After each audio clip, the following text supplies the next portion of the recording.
On Eyewitness News at 11 in high definition. Well, earlier tonight on CBS, you may have watched NCIS New Orleans, the popular crime investigation show that highlights how detectives solve murder cases. But in the real world, solving a murder case doesn't take an hour. Sometimes it takes years or even decades. So how many unsolved murder cases are there in Fresno? And how do local investigators solve crimes that happened 10, 20, or even 30 years ago? Tonight, Eyewitness News investigates the people who helped to solve local cold case murders.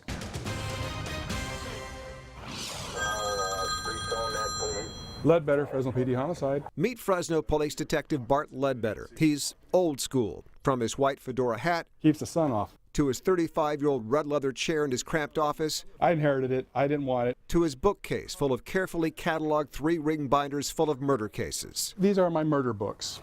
14, some of my cold cases. He's not exactly what they depict on TV crime shows. In fact, he's better. His oldest cold case is over 40 years old. 1976, a case involving a young lady who was murdered. Regardless of how old the case is, his moral compass keeps him centered. I was raised by World War II parents. Like the plaque outside his homicide office says, he's a truth seeker. I have one lady who calls me every other month. What's going on with my son's murder? Calls like that keep him going. Well, it's no longer a viable address. They locked it up. He moved away. And while his office is small, his beat is big. Along with the cold cases, he also tackles more recent crimes.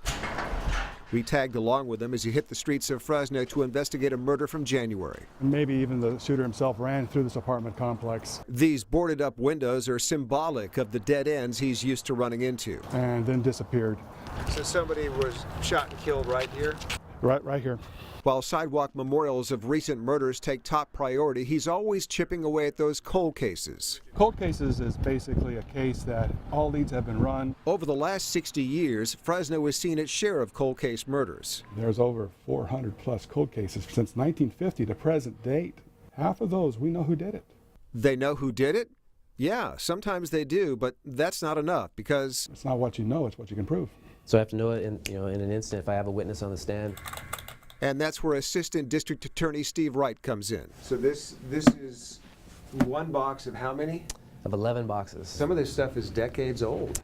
Yeah. When it comes to cold cases, Wright will sort through mountains of paperwork spanning decades, looking for a killer. It can be very expensive and very time-consuming. In 2009, he was assigned the cold case murder of 14-year-old Jody Lynn Wolfe.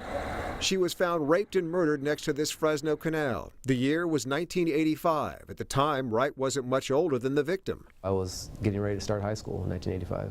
And yet, 30 years later, Wright and Ledbetter were about to get a break in Jody's murder. Although the science was relatively new at the time, DNA evidence was collected from the victim. Remarkably, decades later, they got a match. That is such a high, going to a relative and say, hey, I found the guy, I know who did it. We're going to trial. Physical evidence doesn't lie. The physical evidence doesn't change. The physical evidence doesn't forget. But as good as DNA evidence is, it's never enough by itself. Last thing we want to do is charge forward, file a case, and not have the evidence to be able to proceed. And so the lengthy process began. To convict a killer, they'd have to go back in time 30 years. We have to go and try and find all the people, both civilians and law enforcement, because they've long since retired. Some of our officers have passed away. Some of the witnesses have died or have long forgotten what had happened. Witnesses don't remember, witnesses die, detectives die. It's almost insurmountable. Sometimes, but not this time. In 2013, Eddie Ricky Neely, a man once described as the most dangerous man in Fresno County's history, was convicted of murdering 14-year-old Jody Lynn Wolfe in 1985. It feels great. It's very rewarding.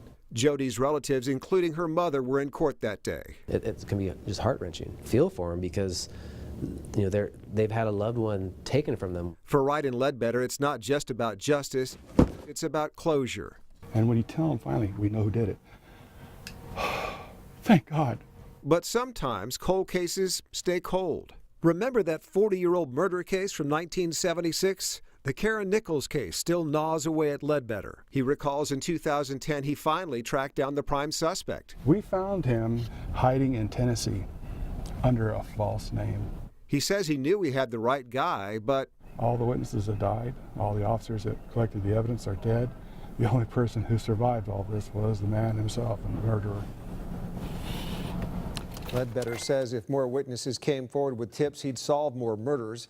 But he says these days, too many people are afraid to step forward and do the right thing. As for Eddie Ricky Neely, he is now on death row. If you'd like to see tonight's special report again, you can go